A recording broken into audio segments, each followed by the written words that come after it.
Ги гледате вестите на Сител. Во студиото со вас, Александар Спасовски. Први вечерни вести, ви благодарам што сте со нас. Македонија е зафатена од топлотен бран кој ги крева температурите близу 40 степени.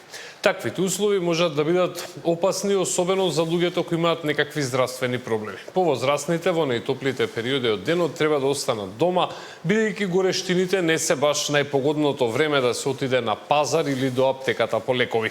Докторите предупредуваат на топлотни удари и други здравствени компликации. Повеќе работа имаат и докторите во брза помош. Сања Димитровска е нова тема. Македонија под вршник. Високите температури го крена алармот. Земјата е во портокалова предупредувачка фаза. Сојузот на синдикати побара од работодавачите намалување или целосен прекин на работа на отворено од 11 до 17 часот и обезбедување услови што нема да го загрозат здравието. Лекарите пак предупредуваат кои се здравствените ризици од пеколно жешкото време. Мозочните удари, тука се колапсните состојби, губитоците на свест, проблеми со вртоглавица, односно со вертигинозни потешкоти, апсолутно варијации на крвен притисок. И покрај апилите, денес на Пладне можевме да сретнеме и лица кои што поднесуваат топло, но и повозрастни кои морале да излезат. Топлота мене ми одговара, природно е. Јас имам 79 години и едноставно топлота, отко знам за себе, поднесувам одлично. Од тука до таму да отидеш до автобуска подсенка, тоа не иначе жешко е. Не се издржува. Ама тоа е тоа. Треба да се почитуваат, ама колку можам толку. Сега сум принуден бидејќи патувам утре, а немаше доволно време, инаку некако. Никако треба да се почитува. Гледате капче со долги ракави. За постари лица со повеќе хронични заболувања кои во 12 часот кога е најтопло одат на пазар. Лекарите велат дека е сериозен ризик од повеќе здравствени компликации. Едно такво излегување кое што и можам да кажам слободно е непотребно во тоа време. Докторите предупредуваат дека кога е топло, течности мора да се внесуваат во текот на целиот ден, а не само кога ќе се појави жет. Пеколните горештини ќе траат уште 2 дена. Толку време треба повозрастните, хронично болните и останатите ризични групи да се воздржат, да не излегуваат кога е најтопло и да ги почитуваат советите на лекарите. Освен во земјата, многу високи температури има и во регионот. Сања Димитровска, Сител телевизија. Заедно со горештините доаѓа и сушата, која веќе прави проблеми во поголемиот дел од земјите во Западна Европа. Речните корита на најголемите европски реки почнаа да се сушат, што предизвикува проблеми во производството на електрична енергија, но и во сообраќајот. За среќа, Македонија во моментов нема проблем со суша. Врнежите од пролетта ни ги наполнија езерата и акумулациите, па сега имаме доволни количини за да функционираме без проблеми. Мартин Арсов на оваа тема. Реките кои со векови биле крвотокот на Европа, денес изгледаат непрепознатливо. Наместо вода, на нивните корита се појавуваат песок и камења. А на местата каде до неодамна пловеа бродови, сега граѓаните пешачат низ Дунав и фотографираат гледка што ретко се гледа. Ez egy szomorú és ez ijesztő dolog, és egy nagyon komoly figyelmeztetés a társadalomnak, hogy csinyán kell bánnunk az erőforrásainkkal, oda kell figyelnünk jobban a környezetünkre, és én úgy gondolom, hogy ez egy nagyon komoly ébresztő. Во меѓувреме, македонскиот електроенергетски систем засега останува стабилен. Од Министерството за енергетика уверуваат дека во моментов нема ризик за сигурноста на производството на електрична енергија во земјава. Година имавме прилично добра хидроволошка состојба. Имаше врнежи од дожд, од снег во текот на годината. Во текот на месец февруари и март имаше и поизразени врнежи од дожд и од снег. А исто така и оваа пролет се карактеризираше со краткотрајни интензивни врнежи во попладневните часови, така што можам да кажам дека не очекувам така драматична суша да има како што ја спомнавте во Западна Европа. Очекувам прилично добро да го пребродиме во исушен период. Иако не се знае колку би требало, нели, доколку имаме продолжен во текот на август, септември, секако дека може да има уште пониски водостој, но мислам дека има добра основа за по-добро да го пребродиме сушниот период за разлика од овие западноевропски земји. Топлотниот бран што ја зафати Македонија продолжува и во следните денови. Мартин Арстов, Сител телевизија. Да, Македонија се уште нема проблеми со количините на вода, но на овие горештини Гостивар, иако има вода, таа практично не може да се користи за ништо. Додека надлежните го решаваат проблемот, политичките партии ги бараат виновниците за ситуацијата во која што се наоѓа еден од трите најголеми градови во Македонија, таму се уште вода нема.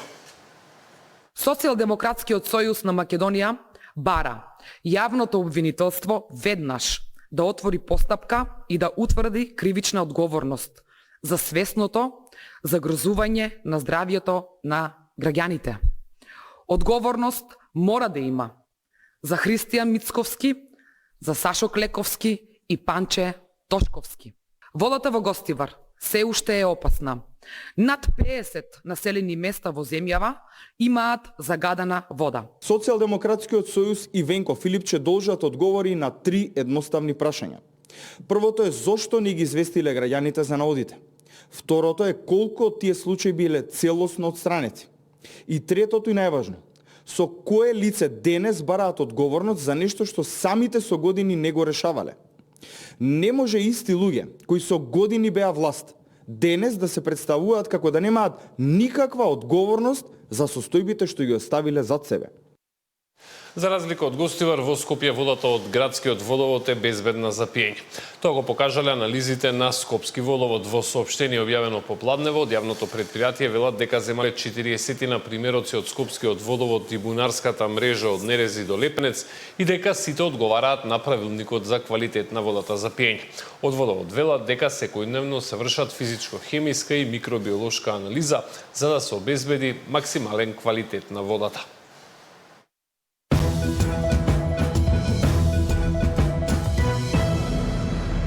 Опозицијата денеска свика пресконференција пред владата за да соопшти како што тие велат важна вест. Важната вест е дека владата водела тајни преговори кои според СДСМ ќе резултирале со прифаќање на францускиот предлог. Тие сметаат дека има и таен план како тоа да се представи како победа пред граѓаните, особено имајќи предвид дека ВМРО-ДПМН е силен критичар на надворешната политика која водеше претходната влада на СДСМ. Од Министерството за надворешни работи велат дека нема промена на позициите и дека идентитетските прашања нема да се преговараат. Даниел Василев. Владата подготвува терен за прифаќање на францускиот предлог. Андреј Жирновски од СДСМ на пресконференција обвини дека владата свесно лажала за можни специјални услови, одложено дејство или членство во Европската Унија без право на глас, а сега веќе нема простор за маневрирање. Наши информации од Брисел зборуваат дека владата на Мицковски тоа веќе го договорила. И тоа се јасни сигнали кои што пристигнале и од Брисел, и од Белин, и од Париз. Се обидува да направат стратегија. Како? Да го прикажат како победа она што до вчера за нив беше лага и велепредавство. Министерството за надворешни работи експресно ги отфрли тврдењата на СДСМ за тајни преговори со Бугарија, нагласувајќи дека нема отстапки од националните интереси на патот кон ЕУ. Оттаму велат дека институциите редовно комуницираат со европските партнери, но дека нема таен договор, ниту преговори што би значеле отстапки од идентитетот, јазикот, историјата и националните интереси. Наместо да понесе одговорност и да се извини за штетата што ја нанесе врз националните и надворешно-политичките позиции на државата, СДСМ повторно пласира груби невистини и конструкции. Тврдењата за постоење таен договор или тајни преговори се само уште една од низата измислици што СДСМ и ги пласира на јавноста.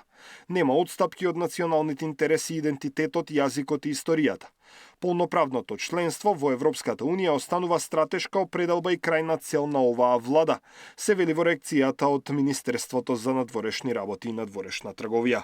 Препкувањата меѓу власти и опозицијата доаѓаат откако шефот на дипломатијата неодамна во интервју за МИА рече дека се водат разговори под радарот за трајно и одржливо решение за деблокада на процесот кон ЕУ. Рече и дека нема да има решение по секоја цена и решение кое само по себе нема да биде одржливо. Даниел Василев, Сител телевизија. Новото раководство на СДСМ активно работи на терен со цел да ги представи новите партиски политики во пресрет на можните предвремени избори идната пролет. За состојбите во партијата во тема на денот гостин ни беше организацијскиот секретар на СДСМ Зоран Трифуновски. Еве дел од разговорот со него.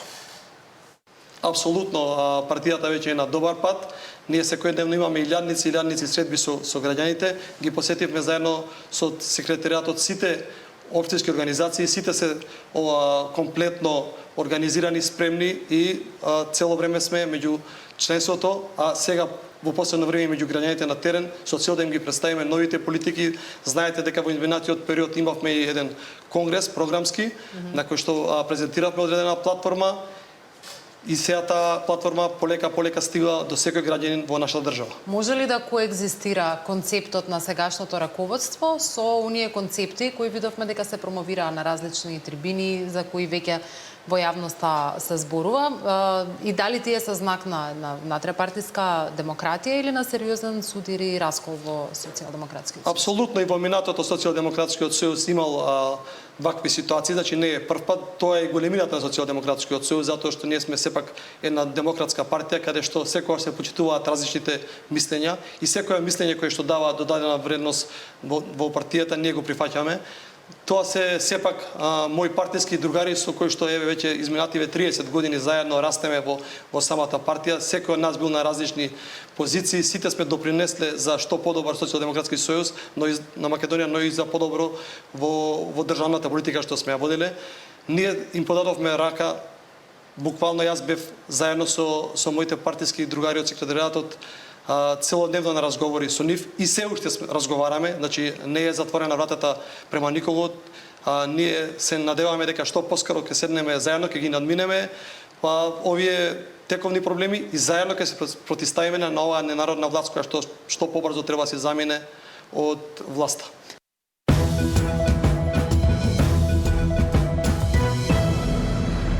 МВР се уште не знае како бугарски пратеници на кои ме забранет влез во Македонија се најдоа на судење на обвинета за сообраќајка со смртни последици во Кочани. Тамара Дичовска следи оваа тема, имаме во овие вести во живо. Тамара, бугарските пратеници воопшто не се криеа дека биле во Македонија. Да, не е тајна со оглед на тоа што објавија фотографија на социјалните мрежи пред Кочанскиот суд дека се дојдени во поддршка на обвинетата Ива Михајловска, која е обвинета за сообраќајна несреќа, како што кажа ти, во која загина човек. Министерството за внатрешни работи допрва ќе утврдува како двајцата бугарски пратеници влегле во нашата земја, каде и кој потврлил со оглед на тоа што со судска одлука од 8 август минатата година двајцата пратеници не смеат да влезат во нашата држава во време траење од една година, бидејќи претходната година легално престојувале тука повеќе дена. Тие дојдоа во Македонија да ја поддржат обвинетата, како што кажав, бидејќи според нив судскиот процес се води нефер и Кочанскиот суд не ги враќа ниту македонскиот, ниту бугарскиот пасош за да може да оди на лекување во Бугарија. Деталите ги гледаме во прилогот. Полицијата ќе истражува како бугарските пратеници од партијата Природба, Ангел Ѓоргиев и Крсто Врачев, кои имаат забрана за влез во Македонија, ја поминале границата минатата недела за да присуствуваат како поддршка на судење во Кочанскиот суд. Дека дошле во Македонија не е тајна, со оглед на тоа што на социјалните мрежи објавија фотографија со обвинетата Ива Михајлова од Кочани, која има бугарско државјанство и обвинета за сообраќајна несреќа со смртни последици, но според нив се води нефер судски процес. Дали пропуст направила македонската полиција, од МВР допрва ќе утврдуваат. Доколку се утврдат евентуални пропусти или незаконито постапување од страна на службени лица, МВР ќе постапи согласно законските овластувања и ќе ги преземе сите соодветни мерки и действија, вклучително и поведување на соодветни постапки, велат од Министерството. Но таму не можат да споделуваат информации за влез и излез на лице од државата, освен по барање на надлежен државен орган.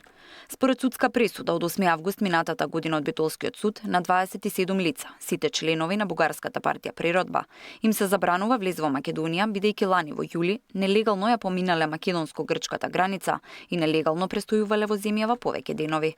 Нивното доаѓање во Македонија минатата недела е поради судењето каде е обвинета Михајлова, која на 7 октомври направи сообраќајка при што од ударот во друго возило загинал патник. Од тогаш и се одземени македонскиот и бугарскиот пасош и не смее да ја напушти Македонија. Иако доставила медицинска документација дека треба да оди на лекување во Бугарија поради последиците од сообраќајката, но и дека таа не е виновна за трагичниот исход. Кочанскиот суд два пати одби да ги врати пасошите, бидејќи оцениле дека здравствената состојба не е животозагрозувачка. Пратеникот Врачев бара европски наблюдувачи да присуствуваат на следните рочишта, да ги слушнат сведоците, да ги видат експертизите и самите да проценат дали постојат стандарди за фер судење. Тамара Дическа, Сител телевизија. Тука е крајот на овие вести, следните се за помалку од 2 часа. Се гледаме тогаш.